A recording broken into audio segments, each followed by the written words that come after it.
Impresiones de un viaje a Los Ángeles, por Mike González. Gracias, mamá. Tenía varios días de estar en Los Ángeles y era necesario dedicar unos minutos para adorar a Dios. Los anfitriones de mi hermano Eddie Fernández, esposo de doña Eva, es pastor de la Iglesia de Jesucristo en Hollywood y quería que los acompañara a un servicio religioso. Había prometido hacerlo en cualquier momento y esa tarde, después de almuerzo, me recordaron que no fuera a olvidarlo. Abordamos el panel. Adelante íbamos don Eddie, doña Eva y yo. Atrás sus hijos Eva y Jonás. Siempre había creído que en Hollywood habían actores y actrices por todas partes, pero esa noche descubrí que estaba equivocado. No es más que una ciudad como otras de Los Ángeles que se ha atribuido el liderazgo de la ciudad más extensa del mundo, pero en realidad es todo lo contrario. Es el cine el que se ha amparado en Hollywood, cobijándose en esa ciudad donde el petróleo se desparrama por todo el condado californiano. Las travesías por el freeway acortan las distancias y durante el camino puede observar unas letras gigantes que solo había visto en algunos anuncios en series de televisión. Hollywood. Parecía estar soñando, pero era verdad. Estaba contemplándolo en vivo y a todo color, aunque fuera a varios kilómetros de distancia. En pocas horas estábamos recorriendo las principales calles y avenidas de la meca del cine mundial. Lo que sí me pareció conocido fueron las escaleras, antiguas, por supuesto, de los grandes edificios. Son de hierro y están en el frente, en forma diagonal. Mis anfitriones me explicaron que las que conducen al primer y el segundo piso se recogen en las primeras horas de la noche para impedir visitas. Ustedes me entienden, ¿verdad? La iglesia es pequeña y como sus feligreses eran latinos, no hubieron problemas para comunicarnos. Era invitado especial para el servicio de esa tarde y me concedieron el honor de ocupar uno de los asientos de la primera fila. Además, me pidieron que les diera unas palabras. Había hablado en sepelios, en entregas de diplomas, pero ¿qué podía decirle a unos cristianos deseosos de escuchar un buen mensaje? No estaba preparado y era la primera vez que iba a dirigirme a personas desconocidas. ¿Cómo saldría de aquella situación? Durante unos segundos guardé silencio. De pronto me acordé de mi madrecita linda y el recuerdo de su infatigable lucha por la difusión de la palabra de Dios. Me dio el tema que estaba buscando. Como perlas que caen de un collar al que se le ha cortado el hilo, las palabras empezaron a fluir de mis labios. Fue en 1952, empecé mi relato. Cuando era muy difícil ser cristiano, mi madrecita, María Cristina Ortiz de González, acompañada por nuestras vecinas María de Méndez, Juana de Quilo, María Rojas y Pilar de Roca, empezaban a ganar almas para Cristo. Fueron 5 semillas solitarias en un desierto.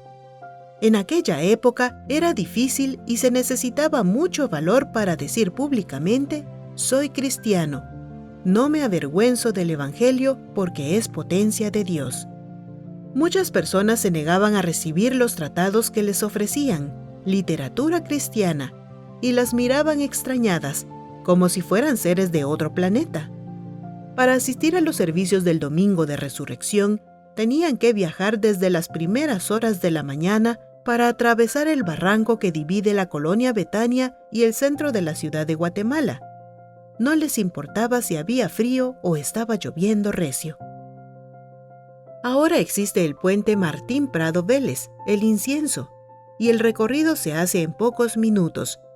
Ningún obstáculo, por insalvable que fuera, las hacía renegar de su fe. Hoy es diferente, porque hay muchos medios de locomoción, camionetas y microbuses, y hay un porcentaje elevado de cristianos en la colonia Betania. En aquellos lejanos días, mi papá, Julio González Arribillaga, y don Chico, el esposo de doña Pilar, no eran cristianos, y cuando ellos volvían de los servicios, Las regañaban por andar solas. Al terminar el mensaje, los feligreses agradecieron mi intervención. Mientras escuchaba unos himnos, recordé que mi pobre madrecita había pasado los últimos 4 años de su vida postrada en cama por un infortunado accidente de tránsito, provocado por la irresponsabilidad del piloto de un bus urbano. Ese asesino del volante no esperó que el semáforo de la Quinta Calle y Sexta Avenida de la Zona 1 le diera vía y arrolló a mi pobre madrecita. Tenía fractura en la cadera, en el codo, el pie izquierdo semidestrozado y heridas graves en el pie derecho.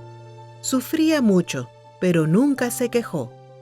Recordaba los terribles dolores que había sufrido nuestro Señor cuando fue crucificado por nuestros pecados y soportaba los suyos valientemente. Aquella dolorosa experiencia hubiera sido suficiente para que renegara del Evangelio, pero fue lo contrario. Sirvió para fortalecer su fe. Mi adorada madrecita entregó su alma al Creador el 1 de septiembre de 1976. Y desde esa fecha, doña Juana Quilo nunca salió a la calle para repartir tratados. Mi madrecita fue ejemplo de abnegación, y en ese momento volví a recordarla como una mujer valiente. «Gracias, mamá», dije para mí, mientras mis ojos se humedecían por los recuerdos. Al salir de la iglesia, mis anfitriones me llevaron a pasear por las principales calles de Hollywood. Empezaba a oscurecer y don Eddie nos invitó a cenar. En California existe una cadena de restaurantes especializadas en pollo frito. La fama y sabor son únicos porque aquellos lugares se llama Pioneer, Explorador o Primero. Los restaurantes son atractivos y el pollo luce apetitoso. Pero al darle la primera mordida, doña Eva repitió lo que había escuchado en Bell Gardens. El pollo Pioneer es rico, pero le falta algo para ser como el campero, de Guatemala. Y tenía mucha razón, le faltaba algo. Los rótulos de los centros comerciales iluminaban las calles de la capital mundial del cine, mientras peatones atravesaban las calles presurosos buscando alguna diversión. Después emprendimos el retorno a casa por el freeway. Haber alabado a Dios fue reconfortante. No importa dónde nos encontremos, debemos darle gracias por todo.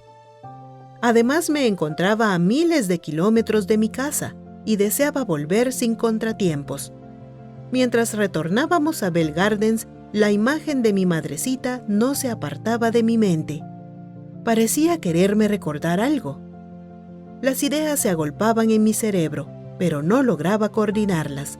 De pronto recordé que don Chico, esposo de doña Pilar, y mi papá, aparentemente católicos, se molestaban cuando mi madrecita, acompañada por mi hermano Óscar y doña Pilar, con su hijo Amílcar, volvían a pie después de un servicio religioso, diciéndoles: «Ya te fuiste con esa», como si ser cristiano fuera un crimen imperdonable. Pero años más tarde reconocieron que el Evangelio es el único camino para llegar a Dios. Mi papá aceptó meses antes de morir, 22 de julio de 1962. Los sacrificios de mi madrecita no habían sido en vano. Sábado 25 de agosto de 1984.